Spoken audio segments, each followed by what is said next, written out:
ఈ బిజినెస్ ఏదైనా మీ ఊర్లో ప్రమోషన్ చేయాలంటే అది సుమన్ టీవీతోనే సాధ్యం. ఇప్పుడే సంప్రదించండి. పోయిన అమ్మాయినైతే ఎవరు తీసుకురాలేరు, కానీ ఏదో ఒక విధంగా ఎంతో కొంత హెల్ప్ చేయడానికి ఎవరో ఒకళ్ళు ఉంటారు. మా ఊర్లో పెద్దలు కానీ ఎవరు పొలిటీషియన్ కానీ 100 మంది దగ్గరికి తిరిగా, నేను పోలీసుల దగ్గర తిరిగా, నా పిల్లలకి న్యాయం చేయండి, ఆ పిల్ల వరకు కన్నా చెయ్యండి.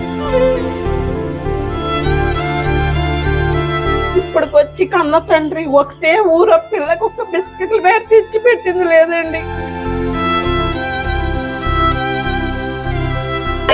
చేయకండి, మీరు చాలా పెద్దవాళ్ళు, వయసులో పెద్దవాళ్ళు, అలాంటి పనులు చేయకూడదు. ఇప్పుడు ఏదైనా చాలా హెల్ప్ చేశారు మీరైతే.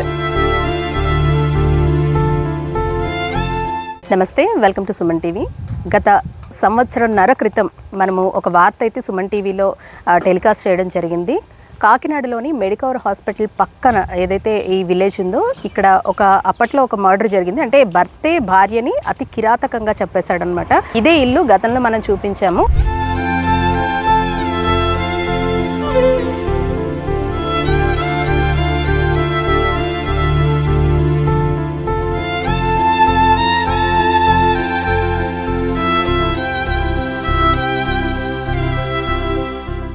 భార్యాభర్తల మధ్య ఏదో చిన్న గొడవ జరిగి ఈ ఘాతుకానికైతే పాల్పడ్డాడు. అయితే భర్తతో పోల్చుకుంటే భార్య చాలా పుష్టిగా ఉన్నప్పటికీ తాను ఎదుర్కోలేకపోయింది. అలాగే చుట్టుపక్కల వాళ్ళెవరికి కూడా బయటికి సౌండ్స్ రాకపోవడంతో ఈ ఘాతుకం వెలుగులోకి రావడానికి కాస్త టైం పట్టిందనే చెప్పుకోవాలి.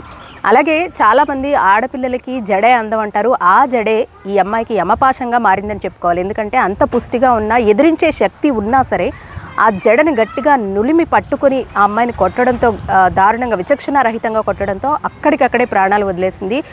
తనకున్న చిన్న పాప, అప్పట్లో 2.5 సంవత్సరాల పాప మనతో మాట్లాడడం కూడా జరిగింది. వాళ్ళ అమ్మకి ఏమైంది, వాళ్ళ నాన్న ఏ విధంగా వాళ్ళ అమ్మని కొట్టాడు ఏంటి అనేది కూడా అమ్మాయి క్లియర్గా ఆ రోజు చెప్పడం జరిగింది.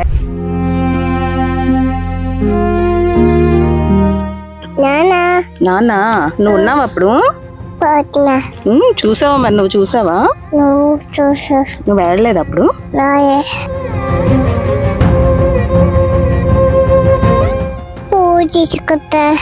ఎవరిచ్చారు నీకు ఫోను? నాన్న నీకు ఫోన్ ఇచ్చి అమ్మని కొట్టారా? నువ్వు చూసావా?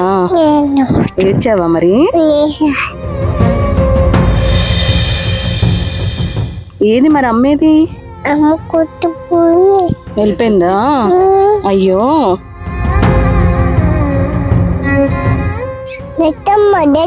రక్తం వచ్చిందా? ఎక్కడి నుంచి వచ్చింది? చెవులోంచా? ఇంకా అక్కడి నుంచి కూడానా?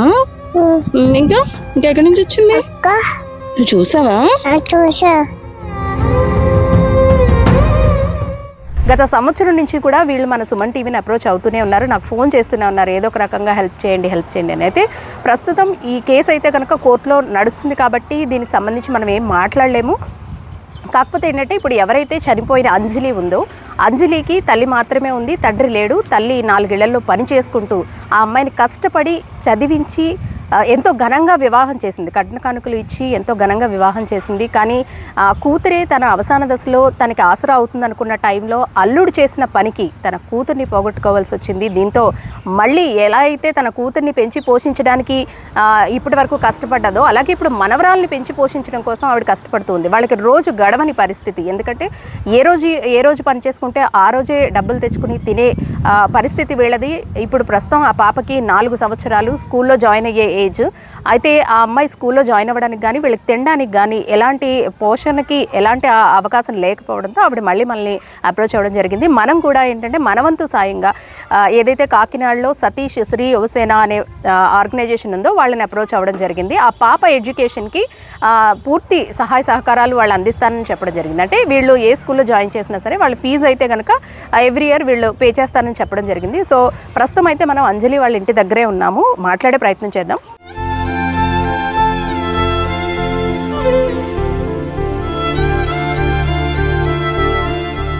ఏం పేరు నీ పేరు? యశోదానా? యశ్వితానా? యశ్విత. స్కూల్కి వెళ్తున్నావా? జాయిన్ చేయనా నిన్ను స్కూల్లో? మీ అమ్మ వద్దంది, మీ అమ్మ కూడా వస్తుంది. వస్తుంది, రోజు నేను తీసుకెళ్తుంది. ఓకేనా? మా ఇంటి తీసుకెళ్తా అమ్మ తీసుకెళ్తా. లేదు, నేను స్కూల్లో జాయిన్ చేస్తాం మేము. వెళ్తావా? అల్వా. సో లాస్ట్ టైం అంటే మనం సంవత్సరాల క్రితం ఈ వార్త చేసినప్పుడు ఈ పాప మనతో మాట్లాడడం కూడా జరిగింది. అంటే వచ్చి రాని మాటలతో అసలు ఆ రోజు రాత్రి ఏం జరిగింది అనేది క్లియర్గా చెప్పింది. తండ్రి తన చేతికి ఫోన్ ఇచ్చి వాళ్ళ అమ్మను కొట్టడం, వాళ్ళ అమ్మ నోస్ నుంచి అలాగే ఇయర్స్ నుంచి బ్లడ్ కారడం, ఇదంతా కూడా ఈ అమ్మాయి కళ్ళారా చూసింది. అదే ఆ రోజు మనతో షేర్ చేసింది. ఇప్పుడు ఈ పాపకి 4 సంవత్సరాలు వచ్చాయి. అయితే వీళ్ళకి ఇల్లు గడవడం కూడా చాలా కష్టంగా ఉన్న పరిస్థితి. ఆవిడ కూడా తనకున్న ఒక్కగానొక్క కూతురు, ఆ కూతుర్ని కష్టపడి 4 ఇళ్లలో పని చేసుకొని కష్టపడి పనిచేసి ఆమెను పోషించి కట్న కానుకలు ఇచ్చి వివాహం చేసింది. కానీ కూతురు తనకి అందొస్తుంది అనుకునే టైంలో ఇలా మనవరాల్ని చేతిలో పెట్టి ఆ అమ్మాయి వెళ్ళిపోవడం అనేది నిజంగా చాలా బాధాకరమైన విషయం.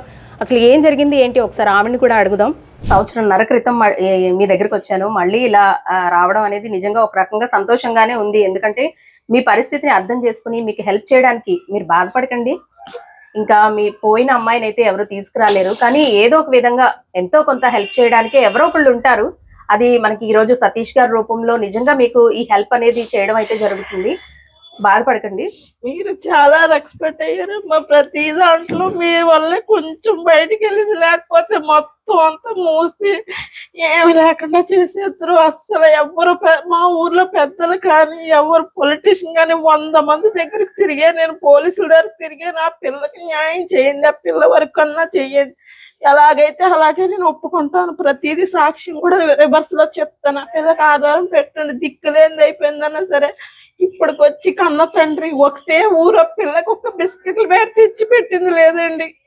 కనీసం మేము 24 రోజులు పెట్టి తినటానికి తిండి కూడా లేకుండా ఎంత బాధపడితే మొత్తం ఇరుగు పరుగు తెలిసిన వాళ్ళు అందరూ సాయం చేశారు. ఆ పిల్లలు చదివించుకోవడం కూడా నాకు ఎటువంటి దారి కూడా లేదు మేడం. అసలు అని ఏ రకంగా అన్నా కొంచెం నాకు చంటి బిడ్డ కోసం అన్నా న్యాయం చేయమనండి. కొంచెం ఏదో రకంగా దాని చదువు కన్నా ఏ విధంగా అన్నా సరే. లేదండి, అందుకే మీరు గత సంవత్సరం నుంచి నాకు ఫోన్ చేస్తూనే ఉన్నారు. కోర్టులో కేసు నడుస్తుంది కాబట్టి దీని గురించి మనము ఎక్కువగా మాట్లాడలేము.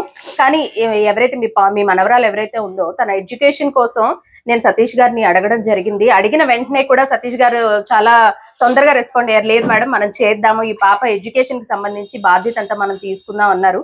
సో ఆయనతో కూడా మాట్లాడదాం. సో సతీష్ గారు, మీరు నేను చెప్పింది మీరు విన్నారు. అంటే ఇలా జరిగింది. గత సంవత్సరాల క్రితం మేము ఇక్కడికి రావడం జరిగింది. ఇదే ఇంట్లో అమ్మాయి చనిపోవడం కూడా జరిగింది. కాకపోతే ఏంటంటే అప్పట్లో ఇది ఇల్లు కన్స్ట్రక్షన్ జరుగుతుంది. సో ఆ సౌండ్స్ వల్ల వీళ్ళు లోపల ఉన్న సౌండ్స్ బయటకు రాకపోవడం వల్ల ఎవరికి తెలియలేకపోయింది. అండ్ అంత చిన్న పిల్ల, ఇప్పుడంటే ఇంత ఉంది, అప్పుడు 2.5 ఏళ్ల వయసు. ఆ వయసులో ఆ పిల్ల ఎదురుగాని ఘాతుకానికి పాల్పడ్డాడు. తల్లి కళ్ళ ఎదురుగానే చనిపోయింది. కానీ ఆ పిల్లకి ఏం జరిగింది అనేది తెలియదు. ప్రస్తుతం అయితే కనుక ఈమె నాకు 1 ఇయర్ నుంచి కంటిన్యూస్ గా కాల్ చేస్తూనే ఉన్నారు, ఏదో ఒక రకంగా హెల్ప్ చేయండి అని. బట్ మనం చేయగలిగింది ఏంటంటే ఆ పాప ఎడ్యుకేషన్ కి సంబంధించి. సో అందుకే నేను మిమ్మల్ని అప్రోచ్ అవ్వడం కూడా జరిగింది. సో ఏం చెప్తారు? ఖచ్చితంగా మేడం, ఈ విషయం మీరు నాకైతే సుమారు ఒక 2-3 రోజుల క్రితం ఫోన్ చేసి సతీష్ గారు ఎలా అన్నారు. అప్పుడు నేను 1.5 year బ్యాక్ ఇది సుమన్ టీవీ న్యూస్ లో నేను ఈ న్యూస్ చూడటం జరిగింది. అప్పుడు చాలా చిన్న పాప. అయితే మీరు చెప్పిన వెంటనే కాదు అనుకుంటా మనం చేస్తాను. కానీ ఇక్కడికి వచ్చిన తర్వాత పరిస్థితి ఏంటంటే పాప చదువుకే కాదు, కనీసం ఇంట్లో తినడానికి కూడా లేక వీళ్ళు ఇబ్బంది పడడం చూసి నిజంగా అయితే చాలా బాధ అనిపించింది. మనం ఈ ఒక్క పాపనే కాదు, తండ్రిని కోల్పోయిన సుమారు ఒక 80 మంది పిల్లల్ని దాతల సహాయ సహకారాలతో మనం చదివిస్తున్నాం మేడం. ఈ రోజు కూడా మనం ఈ పాప పూర్తి విద్యా బాధ్యత మన కాకినాడలో ఒక మంచి దాత ద్వారా తీసుకోవడం జరుగుతుంది. మీరు చెప్పిన వెంటనే నేను ఇక్కడికి వచ్చి పాప బాధ్యత తీసుకోవడంలోనే కాదు, మన శ్రీ యోసేంద్ర ఇలా ఎంతో మంది తండ్రిని కోల్పోయిన చిన్నారుల్ని చదివిస్తున్నామంటే గత 12 సంవత్సరాలుగా మన శ్రీ యోసేంద్ర ద్వారా చేస్తున్న ప్రతి మంచి కార్యక్రమానికి వెన్నంటే ఉండి నడిపించే స్నేహితులు కానీ, అన్నయ్యలు కానీ, శ్రేయోభిలాషులు కానీ, వాళ్ళందరి సహాయ సహకారాలతోనే మనం ఇలాంటి ఎంతో మంది చిన్నారులకి సహాయం చేయగలుగుతున్నాం. కావున నేను ఈ రోజు ప్రత్యేకంగా ఇక్కడ ఉన్న ఈ కుటుంబం తరపు నుంచి, మన శ్రీ యోసేన బ్లడ్ బ్యాంక్ తరపు నుంచి, ఆర్గనైజేషన్ తరపు నుంచి ఇక్కడ లేని శ్రీ యోసేనకి సహాయం చేసే ప్రతి దాతకి కూడా మనస్ఫూర్తిగా హృదయపూర్వక ధన్యవాదాలు మన సుమన్ టీవీ ద్వారా తెలియజేస్తాను. సతీష్ గారు, నేను అడగగానే మీరైతే లేదు మేడం మనం చేద్దామని నాకు మెసేజ్ పెట్టారు. ఆ వీడియో చూడంగానే మనం చేసేద్దాం మేడం డన్ అని పెట్టారు. కానీ నాకేమనిపించిందంటే ఆవిడ మన ఆఫీస్ కి పిలిపించి సహాయం చేసే కంటే ఇక్కడ యాక్చువల్ గా ఉన్న సిచ్యువేషన్ ని మీకు చూపించాలన్న ఉద్దేశంతోనే మనం వాళ్ళ ఇంటికి వెళ్దామండి, మీరు ఒకసారి చూడండి అన్నాను. అవును సో మీరు చూసారు, అసలు ఆ పాపను చూస్తే కూడా మనకు అర్థం అవుతూ ఉంటుంది. ఎందుకంటే పౌష్టికాహార లోపం అనేది ఆ పాపకు ఉందా లేదా అనేది క్లియర్ గా తెలిసిపోతుంది. వీళ్ళు తినడానికి కూడా ఎంత కష్టపడుతున్నారు అనేది. సో మీ వంతుగా ఎడ్యుకేషన్ పరంగా ఖచ్చితంగా మేడం, ఈ పాప చదువుకున్నంత వరకు కూడా ఇప్పుడు ప్రజెంట్ తిన్న మనం ఎల్కేజీలో జాయిన్ చేయాలి. తిన ఎడ్యుకేషన్ పూర్తయి అమ్మ ఇప్పుడు మీరు ఈ వీధిలో అందరూ ఏ స్కూల్కి వెళ్తున్నారని చెప్పారమ్మా? పిల్లలు విక్టరీ స్కూల్కి వెళ్తారంట మేడం. అంటే ఇప్పుడు తిన వయసు ఉన్న పిల్లలందరూ కూడా ఆటోలో ఆ స్కూల్కి వెళ్తున్నారు. వేరే స్కూల్కి ఏ సపరేట్ చేస్తే మళ్ళీ సపరేట్ ఆటోలో తిన వెళ్ళాలి కాబట్టి వాళ్ళందరూ విక్టరీకి వెళ్తున్నారు కాబట్టి మనం విక్టరీ స్కూల్లోనే జాయిన్ చేద్దాం అమ్మా. అది 10th వరకు ఉందా తల్లి స్కూలు? 10వ తరగతి వరకు ఉందమ్మా స్కూల్ అక్కడ. 10వ తరగతి వరకు మనం విక్టరీ స్కూల్లోనే జాయిన్ చేస్తాం. ప్లస్ ఇంకొక విషయం ఏంటంటే ఇప్పుడు మనం దగ్గర ఉన్న స్కూల్స్ అయితే నడిచి తీసుకువెళ్తారు, కానీ విక్టరీ స్కూల్కి ఏంటంటే ఆటోలో వెళ్ళాలి కాబట్టి ఆటో డబ్బులు కూడా మనమే పే చేస్తాం. ఆ బుక్స్ యూనిఫామ్స్ 10th క్లాస్ వరకు. ప్రజెంట్ 10th క్లాస్ పూర్తి అవ్వాలంటే 12 సంవత్సరాలు అవ్వాలి madam. LKG UKG first to 10th 12 సంవత్సరాలు పూర్తాలి. ఫస్ట్ 12 years మనం ఈ అమ్మాయిని విక్టరీ స్కూల్లో జాయిన్ చేస్తాం. అండ్ ఆటో డబ్బులు, బుక్స్, తిన యూనిఫామ్స్ A to Z అంతా కూడా మన శ్రీ యువసేన ద్వారా దాతల సహకారంతోనే చేస్తాం. థ్యాంక్ యూ అండి, థ్యాంక్ యూ సో మచ్. నిజంగా ఇటువంటి పరిస్థితి ఎవరికి రాకూడదు మేడం. నిజంగా ఏంటంటే మనం సహాయం చేయడం దాతల ద్వారా ఒకటే, గానీ ఇటువంటి పరిస్థితి ఎవరికి రాకూడదు. అంటే మీరు చాలా మందికి సాయం చేస్తున్నారు. ఎలా అంటే ఇప్పుడు తండ్రిని కోల్పోయిన లేదా తల్లిదండ్రులు కోల్పోయిన పిల్లలకి దాతల సహకారంతో వాళ్ళ ఎడ్యుకేషన్ పరంగా మీరే చూసుకుంటున్నారు. కానీ ఇక్కడ ఏంటంటే తండ్రి ఉన్నాడు, కాకపోతే తల్లిని అతి కర్కశంగా మీకు వీడియో కూడా మీరు చూసే ఉంటారు. సో ఇక్కడ ఈమెకు కూడా ఎలాంటి సపోర్ట్ వేరు మేడం. అంటే ఇప్పటి వరకు మన శ్రీ యువసేన ద్వారా చదివిస్తున్న పిల్లలందరి పరిస్థితి వేరు, ఈ ఒక్క కుటుంబం పరిస్థితి చాలా ప్రత్యేకమైన పరిస్థితి. ఇందులో నేను ముఖ్యంగా ధన్యవాదాలు చెప్పుకుంటుంది కూడా మన సుమన్ టీవీ వాళ్ళకి. ఎందుకంటే మేడం ఈరోజు ఈ సమస్యని మన శ్రీ యువసేన దృష్టికి తీసుకురావడం వల్లే మనం ఈ హెల్ప్ అయితే ఈ చిన్నారికి మనం దాతల సహాయంతో చేయగలుగుతున్నాం. అంటే మీడియా అంటే ఏంటంటే సమస్యని తెలియజేయడం మాత్రమే కాదు, 10 మందికి మనం సమస్య తెలియజేయడంతో పాటు కష్టంలో ఉన్న కుటుంబానికి సహాయం చేయాలని ఈ సమస్యని మా దృష్టికి తీసుకొచ్చి ఈ కుటుంబానికి శ్రీ యువసేన ద్వారా సహాయం అందజేసిన మేడం కి కూడా మన శ్రీ యువసేన బ్లడ్ బ్యాంక్ తరఫున ఆర్గనైజేషన్ హృదయపూర్వక ధన్యవాదాలు తెలియజేస్తాను. నీ పేరు చెప్పు. చెప్పండి. నీ పేరు చెప్తే బిస్కెట్ ప్యాకెట్ ఇస్తా. నీ పేరు చెప్తే బిస్కెట్ ప్యాకెట్ ఇస్తా. నా పేరు శ్వేత. ఏం చదువుతున్నావు? నేను స్కూల్లో ఇంకా చదువుతున్నా.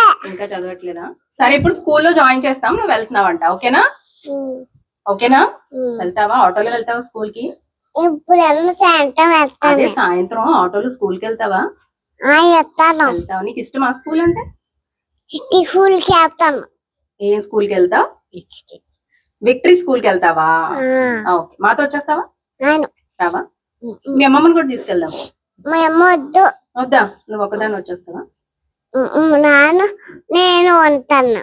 ఓకే, ఆ అంకుల్ కి థ్యాంక్స్ చెప్తావా? చెప్పు మేడం కూడా థ్యాంక్స్ చెప్పు. Thank you. Thank you uncle. Thank you Akhil. సాయంత్రం వచ్చావు. సాయంత్రం వచ్చానా? ఎక్కడికి వచ్చారు? ఇంతకు వచ్చావు. కాదు, ఇక్కడ ఇల్లా అక్కడ ఇల్లా? అక్కడ ఇల్లు. అక్కడ ఇల్లా? నేను గుర్తున్నాను అయితే నీకు కదా. వెళ్దాం అక్కడ ఇంటికి. ఇంటికి వస్తే నాన్నకు వచ్చేస్తారా? అవునా, అందుకని వద్దా? వెళ్ళొద్దా? సరే, సాయంత్రం పోయాక వెళ్ళవాలా? నాన్న వెళ్ళిపోయాక వెళ్దామా? సరే, ఓకే, మేము వెళ్ళిపోతున్నామే. Bye bye. అలాంటివి చేయకండి, మీరు చాలా పెద్దవాళ్ళు, వయసులో పెద్దవాళ్ళు, అలాంటి పనులు చేయకూడదు ఇప్పుడు. ఏదైనా చాలా హెల్ప్ చేశారు మీరైతే. సో చూసారు కదండి, ఆయన అయితే పూర్తిగా బాధ్యత అయితే తీసుకుంటున్నారు. మీరు ఏదైతే విక్టరీ స్కూల్ అన్నారో ఆ స్కూల్లోనే పాపని జాయిన్ చేస్తారు. అండ్ ఈ 12 సంవత్సరాలు బాధ్యత వాళ్ళదే. అండ్ ఇక్కడి నుంచి వెళ్ళడానికి ఆటో చార్జెస్ ఇవన్నీ కూడా, బుక్స్, యూనిఫామ్ అంతా కూడా వీళ్ళ ఆర్గనైజేషన్ నుంచే వస్తుంది. సో మీరు కోరుకున్న హెల్ప్ ఇదే కదా. అంటే మీరు ఏం చేసినా ఆ పాప భవిష్యత్తు కోసమే కోరుకుంటున్నారు. సో ఆ పాప ఎడ్యుకేషన్ మొత్తం ఆయన చూసుకుంటారు. మీరేం బాధపడకండి. అండ్ దాతలు కూడా ఏదైనా మీకు సహాయం చేసే వాళ్ళు ఎవరైనా ఉంటే ఆ విధంగా కూడా మనం ఏదో ఒకలాగా ట్రై చేద్దాం. చూసారు కదండి, వీళ్ళైతే ప్రస్తుతానికి మనం ఇల్లు కూడా చూసుకోవచ్చు. వీళ్ళిద్దరే ఉంటారు, వీళ్ళకి ఎలాంటి సపోర్ట్ లేదు, ఎలాంటి ఆస్తిపాస్తులు లేవు.